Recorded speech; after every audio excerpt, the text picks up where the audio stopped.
Hello, Overcomers, and welcome to this episode of Connect Ovar Coffee. I'm Runsi, the founder of Overcome, and today we are joined by a very special guest on a very important topic, Dr. Laurie Spoozak. So Dr. Spoozak is gynecologic oncologist and palliative medicine physician at KU Cancer Center. She is deeply committed to leveraging her privilege as a physician to serve women and to promote women's health, whether it is in her clinical practice, as an educator, as a researcher, or in her several leadership roles. So Dr. Spoozak cultivates a clinical practice and research focus and supportive care driven by patient-reported outcomes for all her patients. So she's here with us today to talk about the critical role of palliative care in overcoming ovarian cancer. So grab your favorite coffee or your beverage. I have mine, although mine is almost finished. There we go, seal for teal. I love that. As we chat with Dr. Spoozak and all things palliative care in ovarian cancer. And if you have any questions, please type in the comment sections below and we will get it or try to get it addressed post the discussion. So with that, a huge welcome to you, Dr. Spoozak, to this episode of Connect Ovar Coffee. You are a friend and you've been an amazing champion. So thank you for being such a great supporter of Overcome as well. Thank you so much for having me. Yeah, I feel like we met back in 2017, I think was the first Yes. or something like so. Yeah, I really appreciate that you keep reaching out and that we've been working together since then. So thank you. So, and Dr. Spoozak, I obviously have a lot of questions on this very important topic. But before we even delve into the details, tell us briefly, what is palliative care and why don't we talk about it as much as we should? two really important questions. So palliative care, I ask my patients when they come to their first visit, what did your doctor tell you about palliative care? And there's a lot of mythology about what palliative care is. The most contemporary definition of palliative care is that we work on the quality of life with patients who have a serious illness. We work, it could be at the beginning of care, it could be in the middle, it could be at the end. And I'll talk more about that as we get into our questions. But our primary goal is to do whatever we can do to optimize your quality of life while you're being treated for whatever serious illness. And in my case, I take care of people with cancer. And so that is my focus. But palliative care can manage many different serious illness that has to do with heart failure, COPD, other conditions that have to do with your nerves and neurological conditions like dementia or Lou Gehrig's disease. And we work alongside your typical practitioner that takes care of that central disease. And we think, how can we do better for your quality of life with all of these other tools and skills that we have to work on your quality of life around that illness. So yeah, so that's the brief example of what it is. Yeah. So since this is so critical, that was my second point. Why don't we talk about palliative care as much, you think? So actually, I think it goes back to the history of and the origin story of palliative care. Palliative care was born out of the modern hospice movement, which kind of came around between the 60s and the 80s. The modern hospice movement was developed mostly in England with a person named James Cicely Saunders. She's credited to talking about the concepts of total pain and total care for patients, so that we can't treat suffering unless we address all these different domains of a patient's care and pain. So social pain, physical pain, emotional pain, spiritual pain. And she created places where people could receive care who had serious illnesses. And so that's where this whole movement sort of started. And so it started mostly at the end of life. And in fact, the definition of what palliative care does has evolved slowly over time as more and more research has come out that has shown if you use these skill sets and this approach to care earlier and earlier in the disease process for people who have serious illness, even for those who have curative intent, that actually you can improve overall quality of life, sometimes improve survival, improve caregiver health and mental health and wellness, and and just overall improve. So what is quality of life? Overall improve your symptoms, your function, your social support, your psychological health. That exposing someone to palliative care earlier and earlier in the disease process has now been shown in research to improve overall globally the quality of life of people. And so as palliative care research has built, so has the definition, and it's expanded. And so historically, it used to be one thing. Most of the physicians who probably are out there treating still believe that palliative care is for the end of life, and that it is hospice care. Palliative care doctors are trained to deliver both palliative care in the outpatient clinic and hospice care. And it's just become so much bigger. So part of our job now in the palliative care community, part of our work is to re-educate people, not just patients, but also doctors and caregivers, so that we make sure that everyone has access to high quality palliative care in the outpatient clinic, at home, in the hospital setting, and then our transition to high quality hospice care at the end of life. Wonderful. You gave such a wonderful overview between the two, but so this brings me to my next question. So I'll just, briefly ask you if there was one critical, like in one summary sentence, you could differentiate between hospice and palliative care and share it with our overcomers. How would you define or, differentiate? Interestingly, the approach to care from the skill sets that I possess is the same, a commitment to quality of life. Hospice, however, is a benefit that happens when people have entered the dying phase of their illness, whatever that is.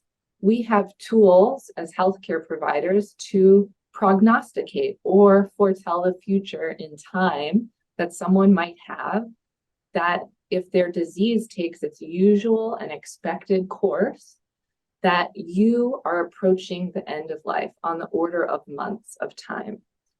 When you are approaching the end of life on the order of months, you become eligible for something called hospice plan of care, which does a lot of things for people, such as provide high quality symptom-directed care, social work services, chaplaincy, and a physician or nurse oversees that whole plan of care.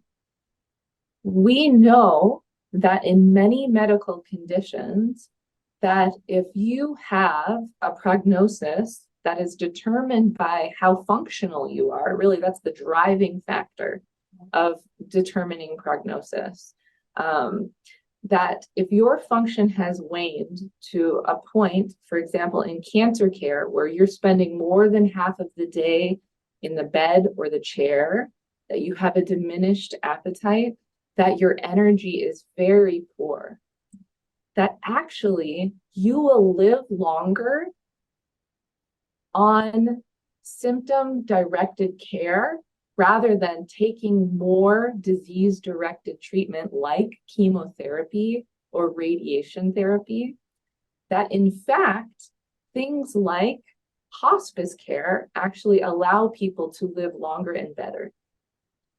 And so hospice is really a place, and when I say a place, it's actually a philosophy of care, because hospice can happen in many places. It can happen in the home setting. It's actually the most common, 70% of hospice happens at home. It can happen in a hospice house or an intensive hospice setting where someone has symptoms that are not manageable in the home setting, and they need it's almost like in an ICU for hospice care for symptom management. It can happen in a nursing home alongside care at a nursing facility. But hospice is a philosophy of care for those folks who have been determined to be in the dying phase of their illness. Thank you. Palliative care, yeah. And so I'll just say, and palliative care is everything else. So Yeah, and we are going to go into that in very detail. So just one question as you were talking about hospice care, and thank you so very much for, all those wonderful clarifications. So you described in a very beautiful way when, as physicians or care teams, you determine that the patient is at that point where the treatment is going to be worse than just management, right? So is that decision, generally speaking, is that decision primarily taken by the care teams, or is it like a joint decision made with the survivor and the overcomer and the caregivers, obviously, and the family members? Or how does that typically, in your experience, happen? Yeah, I'll just share, when I'm putting my hat on, that's my gynonc hat, right? How does that look in clinic, right? I see a patient that I've worked with for a very long time, that we've been doing many cycles of chemotherapy. We've gone through surgery, for example, if someone had an ovarian cancer. And I see that all of a sudden things have shifted. I take a step back. All of a sudden, I see that they're no longer walking into clinic. They're arriving in a wheelchair. Their family tells me that they're having trouble with dressing themselves or bathing themselves. They're not eating very well. They feel really tired all the time. And these are all clues. I tell people in my palliative care and in my oncology clinic, like, I will see it when you walk in the door, when I know that you have entered the dying phase of illness. It doesn't have to do with a CAT scan. It doesn't have to do with your CA-125 value or your labs. It has to do with the story of how you have been doing in your life, the one that you're willing to share, and also that your family is willing to share, and then how you're able to even move your body to come into clinic, right? That is when I know this person is too sick for more treatment. And we talk about that. I am worried that their time is short, and that if I give them the same thing we've been doing this whole time, which is more chemotherapy, I actually think that I will take time away from them instead of giving them more time. Thank you. Appreciate that very much. And so in terms of palliative care being recommended, right, so tell us, is it recommended for a specific group of patients, and who benefits the most from palliative care, and how can our overcomers go about seeking this type of care? So this is a really great question. And I'll say also that research is sort of evolving about who's the best candidate for palliative care. First of all, I would say if you can get access to outpatient palliative care, meaning palliative care in your clinic, in your cancer center, or wherever it happens in your health system, that's the best place to start it. Most palliative care is offered in the hospital when people are in crisis, and that's the most common, but it's a growing system of care that's now available in the clinic setting. And that is where it's the most bang for the buck, okay? Because the longer you're exposed to palliative care, the better you will do on treatment and off treatment, and be more resilient in your life. So say your question one more time, and I'm going to go back to it again because I forgot the full question. No, that's fine. I was just asking that who benefits the most, and how do you identify that? Who benefits the most? So there's a couple of things that there was a statement made by the association, or the American Society of Clinical Oncology, and then also the Society for Gynecologic Oncology, and all the other cancer groups kind of come to agree with this statement that suggests that anyone who has an advanced cancer should be offered palliative care. What we know is that there are many people out there who are living with stage 3 or 4 cancer, who you might call advanced, or even recurrent cancer that you might call advanced, who are really living highly functional lives, have no have no deficits, are cruising through their chemo or whatever. And really, unless you know them well, you might not detect that they have cancer or being treated with cancer. So is stage alone enough? Probably not. What we've seen now in more like getting into it trials where people are getting more into the weeds of like who benefits the most. It's usually those folks who have an advanced cancer that also have some kind of moderate to severe symptom. And that those folks are really going to benefit a lot. Other folks who really benefit are if, and those symptoms, by the way, could be physical, but they could also be emotional. Having trouble coping with cancer, having trouble with needing to clarify decision making, complex communication, family and patients being at odds with like decision making, or provider and patient being at odds and needing someone to help them walk through complex decision making. The other thing we know is that when somebody has certain types of cancer, their prognosis or time, like we were talking about forecasting time, is going to be shorter than those folks who have other types of cancers. So one example is if you have a platinum refractory ovarian cancer, okay, meaning you are no longer sensitive to a platinum-based chemotherapy, your time is most likely going to be shorter, on the shorter side. And so that person having that diagnosis of platinum sort of refractory or resistant, ovarian cancer, that person should consider, or that doctor should consider referring that patient to palliative care, because most likely their disease will be incurable and time is going to be shorter in that window of sort of 6 to 24 months, right? Like, so we encourage at that interval to think about palliative care consultation. Another thing that I think of that can be very helpful is around complex surgery that's very, very aggressive, very morbid, meaning many complications that you might face, or physical debility. So things like a pelvic exenteration procedure where we remove all the GYN organs, the bladder, the rectum. Many folks who are going into those surgeries already have a high burden of symptoms, and they need a lot of symptom management, pain management, psychological support to make it through on the other side.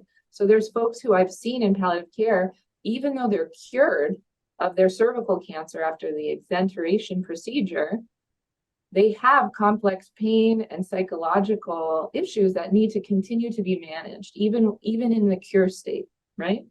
And so these are specific to GYN reasons to think about palliative care. Yeah. Thank you.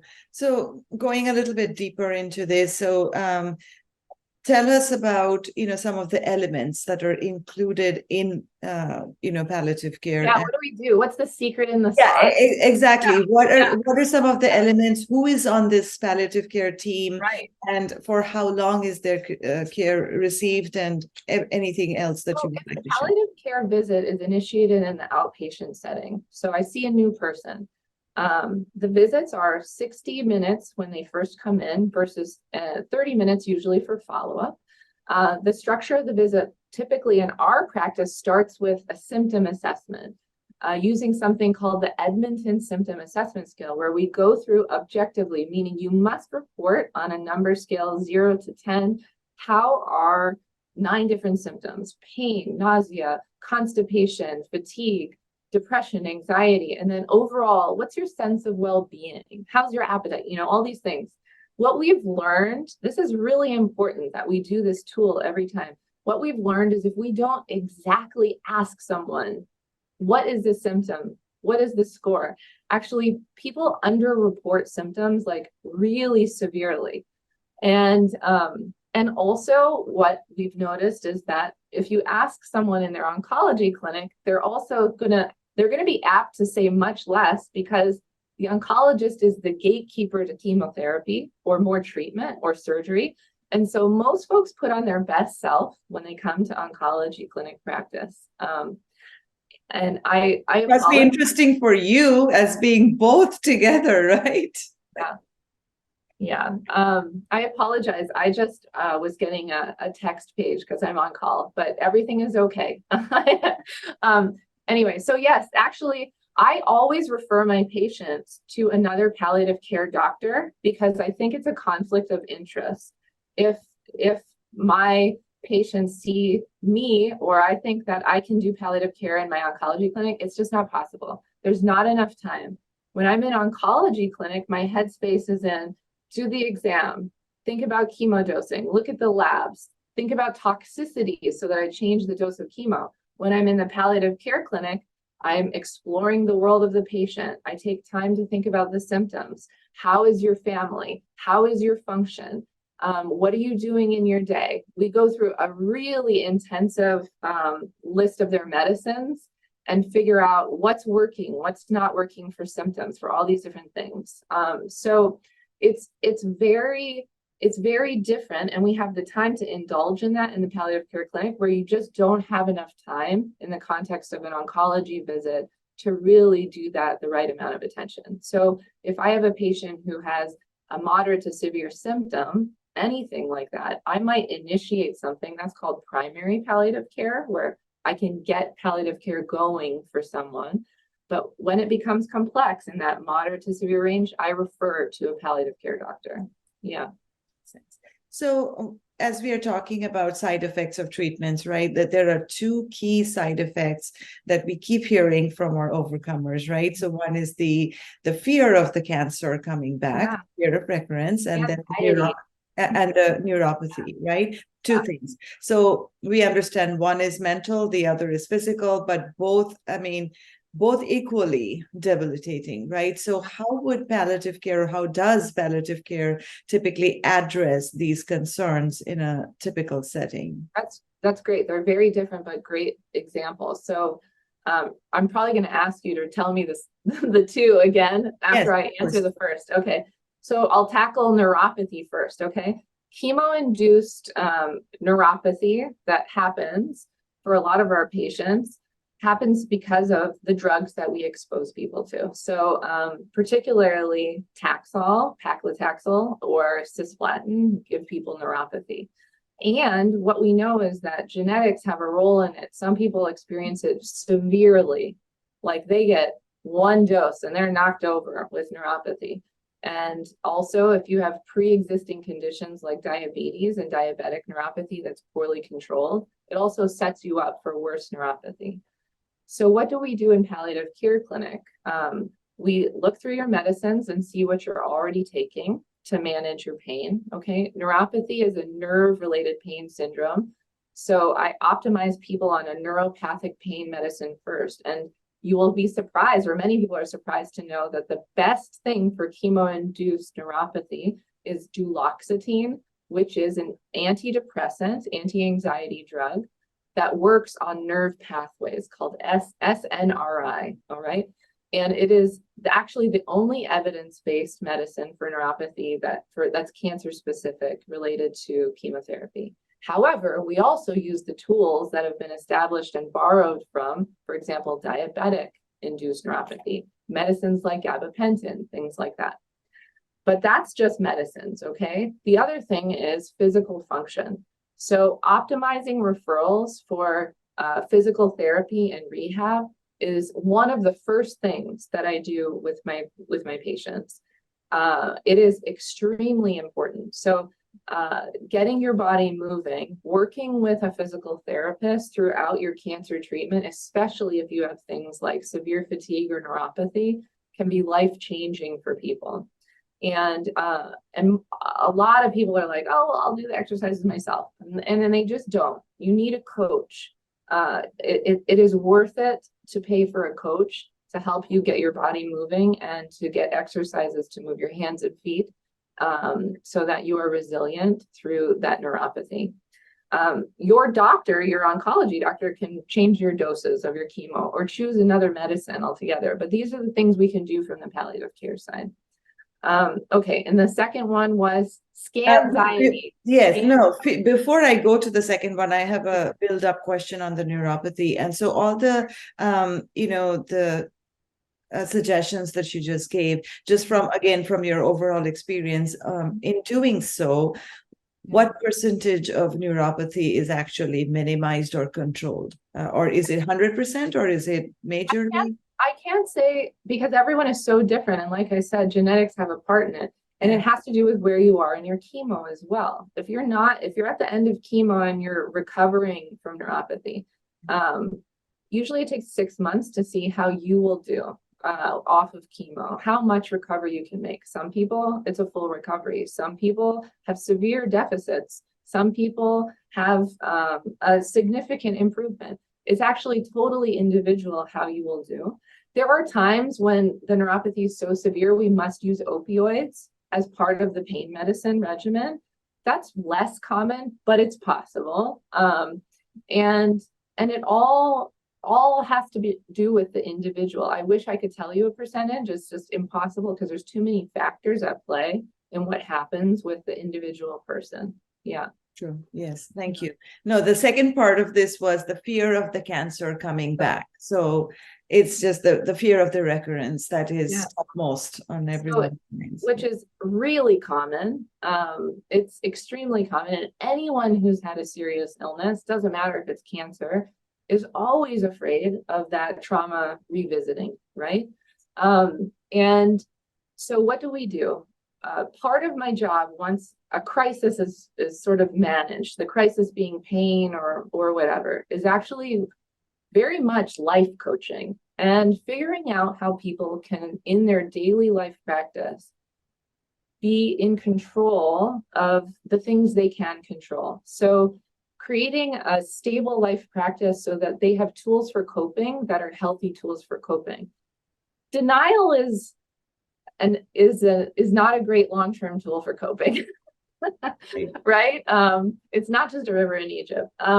So we talk about many other tools for coping: spiritual practice, having psychological assistance or help. So that could either be doing counseling in our palliative care visit, or if it's really severe psychological support that's needed, going into oncopsychology, who are our teammates that really delve into the anxiety and depression management through a therapy-based approach.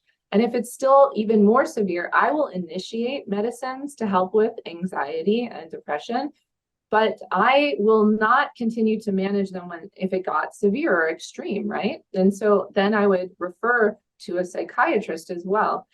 But also, just if things are not that severe, figuring out the ways of getting your life oriented towards the things you can control at all times. So you can control what you eat, you can control how you move, you can control your chores, you can control your social experience. So seeing people, making sure you have a dinner set up the day that you have your scan. So whatever the results are, it doesn't matter, that you still give yourself credit for doing all the work you have done to take care of yourself and your body, and you honor the work that you have done.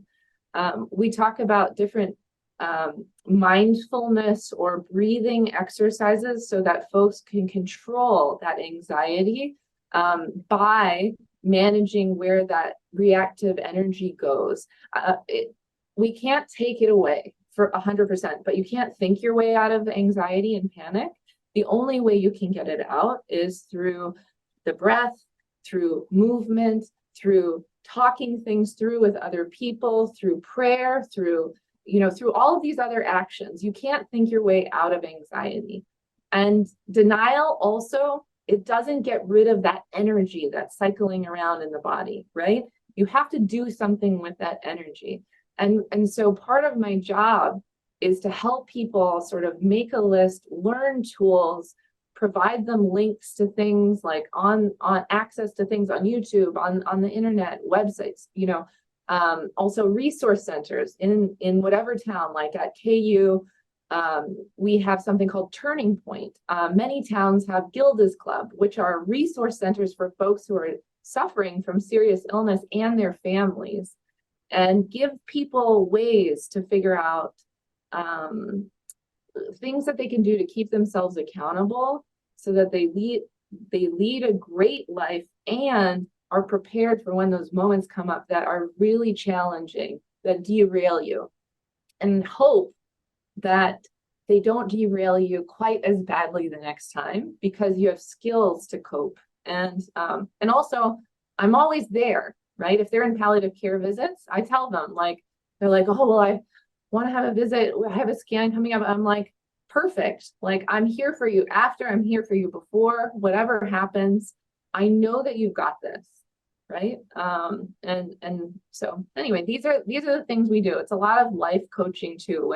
When we're finished with crisis management, which is a lot of how people come to palliative care, then we continue working together for life coaching to make sure that everyone is optimizing all the time their goal setting, thinking about the future, thinking about how they're going to use the body that they made feel good by doing all the work we've done together in palliative care, right?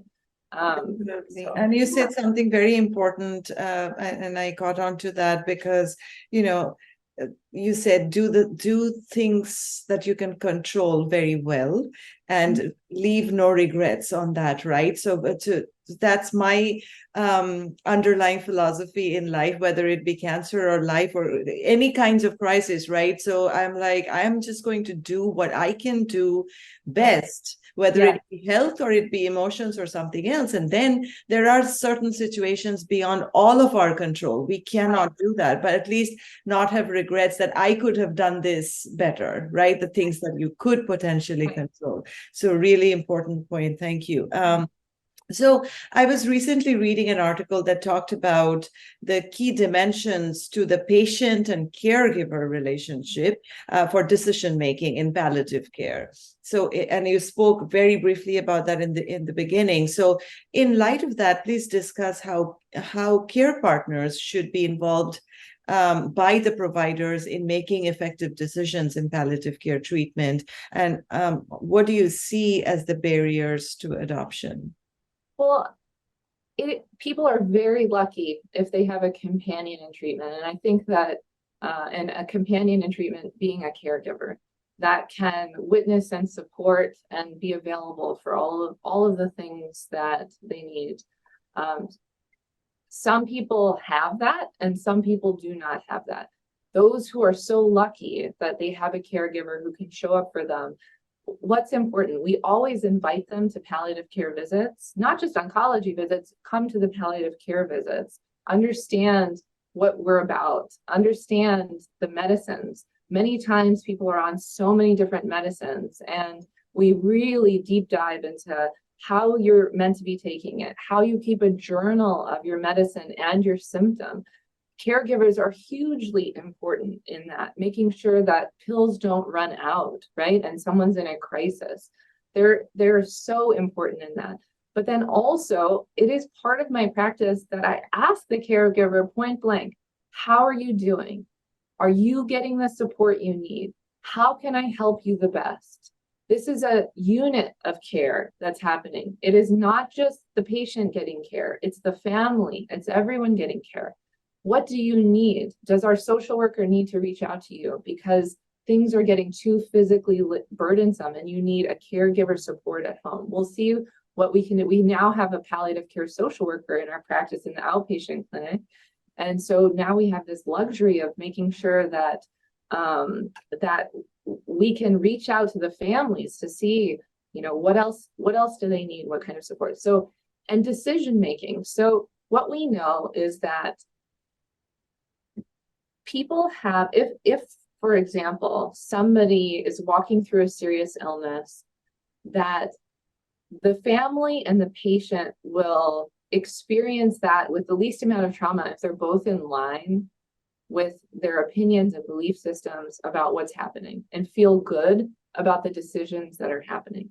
And that's true if you're going to be cured or if you're dying of that illness, that everyone is on the same page and supporting the voice of the patient, who is at the core of it, but they're not malaligned. No one is trying to make that person feel bad about their decision making, and that everyone hears the voice of that patient. So part of my job in palliative care is being a medical interpreter sometimes. Sometimes it's being an advocate. Sometimes it's like being a peacemaker. Sometimes, and just because sometimes people like make different decisions with their heart and their brain. Yes. And they want different things from the heart and the brain, right? Like they, something is the right thing, but my heart is saying, no, I don't want to let go, or something like that, right? So part of my job is to facilitate those kinds of relationships, whether it's a small thing about making sure that patient has their pain management because the caregiver is afraid of opioids, or someone, vice versa, someone's afraid of opioids, or it's at the end of life, right? Like that we talk about, hey, we're worried you're entering the dying phase of illness and things are different for the first time. Is everyone aware? Does everyone see? What do you want for yourself right now, knowing that time is short? Does everyone respect that, right, in your care team? And so it's like little things to big things. We're there to sort of help everything gel so that people have an opportunity to make decisions in peace and feel like they're living the best quality of life with the least amount of stress that they're upsetting someone else in their world. Yeah. Absolutely. Thank you. So, as you said in the beginning, that the palliative care field is evolving, right? New advances are happening. So, share some of the recent advances in palliative care and how is the field transforming itself to change the care landscape for our overcomers? I mean, I'll share, okay, without dating myself too much. I mean, when I was a resident at Columbia University, we did not have a palliative care doctor in the hospital working in the Columbia system until I was a third-year resident. And so, gosh, when did I graduate from residency? I think it was 2012. So just imagine that, right? Like this is a world-renowned academic institution that didn't have a palliative care provider working in the hospital. So think about how things have changed since that time. I didn't know what palliative care was then. I saw so much suffering in the hospital. People, taking chemo till the end of life, like things that were just they were inappropriate. People suffering without clear, do you know what code status means? Like decisions about how to handle your emergency care at the end of life. Just lack of knowledge about all of these things. And so think about how that was when I was in training and how things have changed so dramatically already at most academic centers. I think there was a study that said most NCI designated cancer centers now in the high 90s have inpatient and outpatient palliative care. So outpatient palliative care, meaning I see you as a doctor in the clinic, didn't exist, right? Like in a system that didn't even have a palliative care doctor in the hospital to manage crises right at the end of life, or like when someone is in real distress because they're hospitalized. And think about where we are now, where there's outpatient clinic models for palliative care. So things have changed so dramatically in the last 20 years, right? And so where are we going? What do I hope to see? I really hope to see a value emphasis placed on how we keep people out of the hospital by tending to the world of the patient outside of just giving them treatment for that disease. And so what does that mean? It means really optimizing supports for all of, the social support aspect of health, psychological support, physical function through physical therapy, rehab, thinking about financial toxicity in cancer care, thinking about, and what's my little role in that as a palliative care doctor? It's many times being a one place that can really coordinate all of that care and explore. I'm gonna probe into that area because unfortunately in my oncology practice, I don't get enough time. That's just not allocated to oncology practice time to have enough time to both serve the disease and the whole world of the patient. It's very hard. It's very hard, near impossible, because of the way that practices are set up. And so my job in palliative care is to offload that from the treating doctor, right, from the oncologist, and spend a lot of time examining all that other stuff around the cancer-directed care that I can help manage or guide consults to and get optimized as much as possible. And I hope that that is something that we stop taking for granted, because it really is the thing. It's the future of how we can truly change outcomes for our patients in cancer care. Because people are also, I'll just say, the largest growing group of patients, they're not being cured of their cancer. They are living longer with cancer. Right. They're living with cancer as a chronic illness that many times is coming back at random, unexpected times. You're 5 years out, you're 10 years out, and cancer might rear its head, right? It's like, or it never goes away, but you're highly functional, you're living a great life, but you're on treatment after treatment after treatment. And so this is the most common thing that I'm seeing that's different and new, that we're changing diseases that used to kill people into diseases that people are living with as sort of chronic illnesses. And how are we supporting those people? That's where we're falling short. We are caught off guard by all the advances in surgery, chemo, immunotherapy, targeted therapy.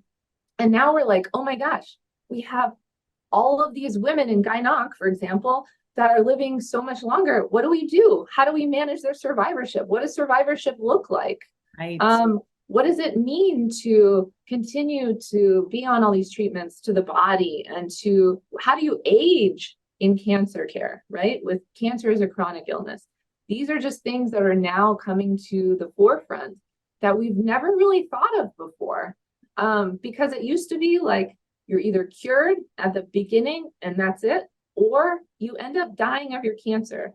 Now we're having these protracted courses of living with cancer that we haven't seen enough of to know what to do with. And now we're all learning together about how to best serve this huge growing group of patients. Yeah. That is so important what you just said, is because the survivorship in general is increasing, which is absolutely fabulous, right? So for everyone, but at the same time, it also means that several of these patients are living their best lives, but at the same time, they have side effects, they have, challenges that need to be addressed, which can be done so well with palliative care. So it has to evolve as a more important, integral part of treatment as we go forward. Completely agree. And here's the other thing that I think is fabulous.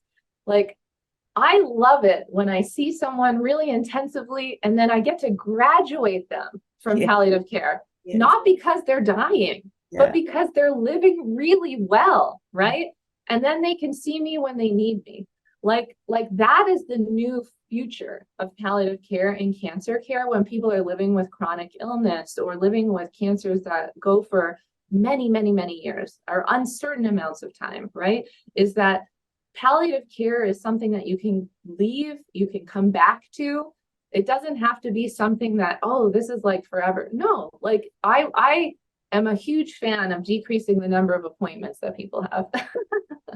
So, that's the interesting and exciting future, I think, for palliative care for a lot of our patients. And so my hope is that only continues to grow, and it grows in the right place, which is outpatients.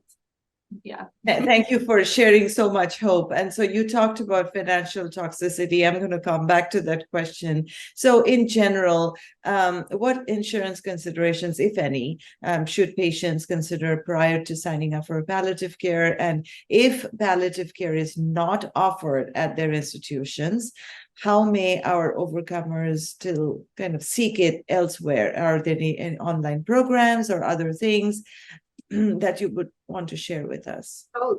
So palliative care is a medical doctor, right? Or a nurse practitioner. It's a specialty. And so if you have insurance, you have access to palliative care. Okay. The gatekeeper, unfortunately, many times is the doctor putting a referral in. And like we've sort of talked about a lot of doctors have old-fashioned ideas about what palliative care is and has to offer their patients. So many times it really takes self-advocacy to know, hey, oh my gosh, this symptom is really bad and I feel like I'm really suffering. I need palliative care, and to ask for it, right? And to ask for a referral, and to get a referral to palliative care. And actually that's a growing number of people who are reaching out personally to get access to palliative care. And I'm so grateful for that.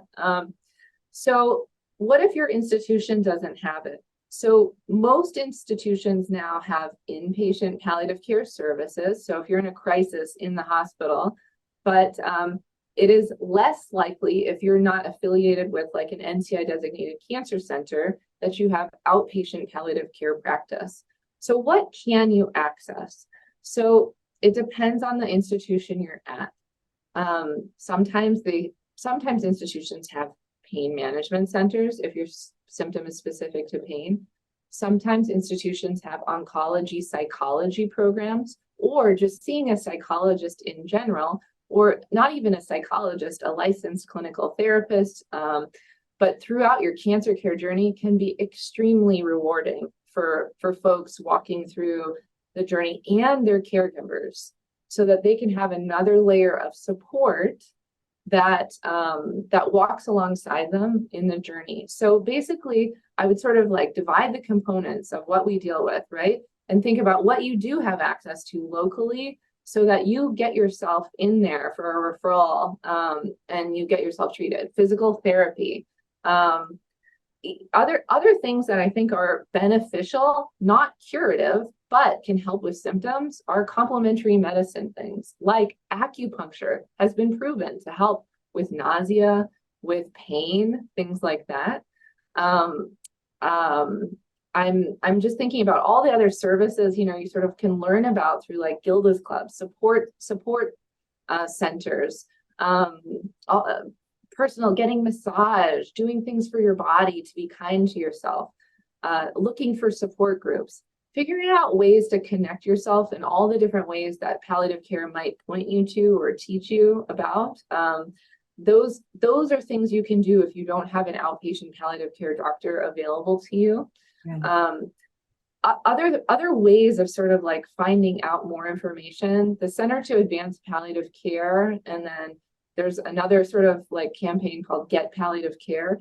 You can find a lot of information online about maybe there's providers locally, maybe there's this and that. And then I would just say that if you are in the dying phase of illness and you are referred, for example, in many rural communities, they don't really have like outpatient palliative care, but they sure do have hospice plans of care and programs that can help them with complex symptom support at that time. It is pretty rare now, I would say, to have a county, even in the most rural parts of this country, without hospice services.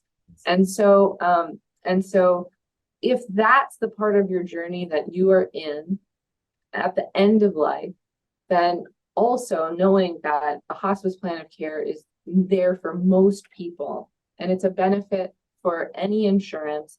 And even if you have no insurance, most hospices have charity care that they provide at that time of life. So, so those are the ways, the strategies that I would sort of think about getting access to either palliative care or the skill sets that palliative care has to offer. Yeah. So we talked about, the survivorship increasing, and which is, we talked about how fabulous that is, and also the challenges that it brings, right? So for overcomers that are out of treatment, they're in the remission phase, right? But the side effects are still continuing, and you touched upon this. They could be years out, but they're still feeling those side effects. So for those categories of patients, what kind of palliative care is available, and what can you share about how they could seek it? So this is actually the hottest topic now, and I think a lot of outpatient palliative care clinics. So you don't have an active cancer, but you still have a really high burden of symptoms. We see this a lot. I was actually just at an ear, nose, and throat grand rounds where the speaker was a palliative care doctor who does, otolaryngology. And so she's a surgeon, but she's a palliative care doctor too. And she's like, there's many of our patients who should never leave palliative care. Even if they are cured of their disease, the side effects of surgery, treatment, radiation, having a device forever, like a trach or a feeding tube, in that case, like these are folks who constantly need to be in palliative care. So this is a big conversation we're having on the clinic level, but also on the national level about what is the role of palliative care in complex symptom management after cancer treatment if somebody is cured of their disease? Because we're in a crisis also of not having a lot of palliative care doctors. So how do we use that precious resource? Do we train more primary care doctors to deliver what we call like primary palliative care, or the basics, right, of palliative care? So all the symptom management and things like that.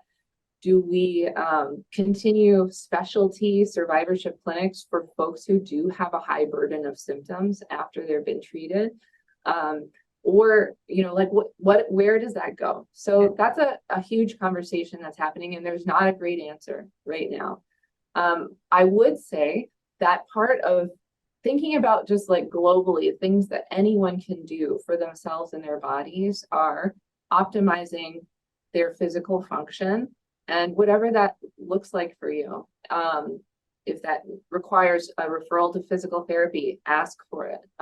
Don't be shy, move your body. It is truly the gateway to managing so many symptoms. It is moving the body in whatever way you can. And I'm not just biased to people who can walk without a walker or a wheelchair. I mean, anyone needs physical therapy, right? After cancer treatment, if they're debilitated. Working with psychologists and social workers to optimize all the world of your life outside of that cancer care. So if it has to do with your finances, what kind of services are you eligible for? Take advantage of the things that your insurance does and doesn't cover, right? Like just think about all the things that people are reluctant to explore. Most folks are really reluctant to explore these things. And maybe, I don't know, are waiting for people to offer them. But really, that's not how healthcare happens. It happens that you really have to demand them, because it is very easy for an insurance company to say no and to ignore, right? That's like they don't want to waste their money, right? They want to keep their money. So you have to demand these things for yourself. Things that are not covered by insurance: acupuncture, massage, and if you are highly functional and you don't need physical therapy, getting out to do programmed exercise, tai chi, yoga, body movement, mindfulness practice. All of these things can be very restorative and help you manage the trauma that you went through psychologically, but also physically that your body is holding, so that you can get the stress out of you and move forward with your life. Yeah. Mind and body, they are connected, right? They're not working in silos. So it's very important to integrate. And like you said, I mean, if you get what is out in your heart out, and then chances are that your body will be at better peace. Absolutely. And a lot of folks, it's really interesting. I also want to say that about spiritual practice too, whatever that looks like for you. When folks get ill, interestingly, you think your spiritual practice, that's where you should run to when you get ill. But a lot of people retreat from their spiritual practice because of shame, wanting to not let people know, guarding what's happening, things like that. And in fact, like that's another place, again, to get support and resilience, is in your spiritual practice. So all of these domains of life, the total suffering, right, that we do as human beings on this earth, in all of the ways that you can address that in your everyday life and make it number one, your first priority. Make yourself number one, not work, even though you love your family, not your family, even though you love your kids, not your kids, you know, even though you love your work, not your work, like all of these things, instead of making them number one, having self-compassion, learning self-compassion, and making yourself number one, even for a moment, right?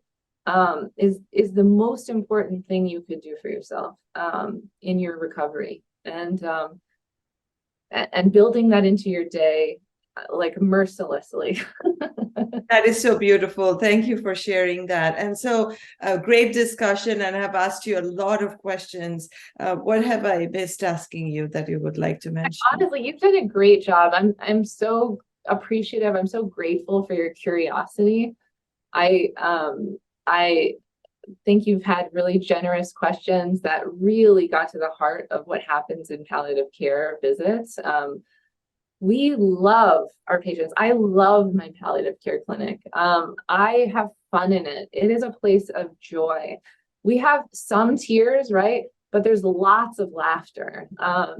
And so the more people can know about like the substance of the palliative care clinic and visit, and that it is a place not to be afraid of, but to come to know that it's a place of true caregiving, that and it's a place where we are committed to living well together.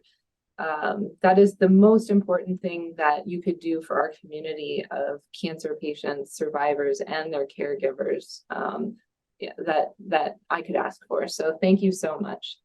Thank you. And so, just in closing, what parting message would you like to give to our overcomers that are listening today and focusing on their well-being and to be at the center of their own treatment? I can only say, please give yourself the gift, like you are a baby at the center of the universe, of living well and listening to your heart and putting yourself first. It is the greatest gift you could give yourself, but also the world around you. And so that's what I wish for everyone out there. And you, Runcie. Oh, thank you so very much. This was a fabulous discussion, Dr. Spoozak. I mean, you brought all the elements of palliative care. You talked about hospice. You talked about just, this beautiful relationship that the provider and the patient and their family members can have together, and in cheers and in tears that we can overcome together, right? So with that message, we are very appreciative of your time and for sharing all this invaluable insights with us today. And so, overcomers, I know again this was a fabulous episode, as we always have all these episode guests coming and talking about such wonderful things and sharing their time and invaluable knowledge with us. So I hope you enjoy this conversation, and as I always say, please share these insights far and wide with anyone who may benefit from these pearls of wisdom Dr. Spoozak just shared with us. And we'll be back with our next episode of Connect Ovar Coffee very soon. Until then, you keep well, keep inspiring, and keep overcoming. Thank you, and bye. Bye-bye. Thank you.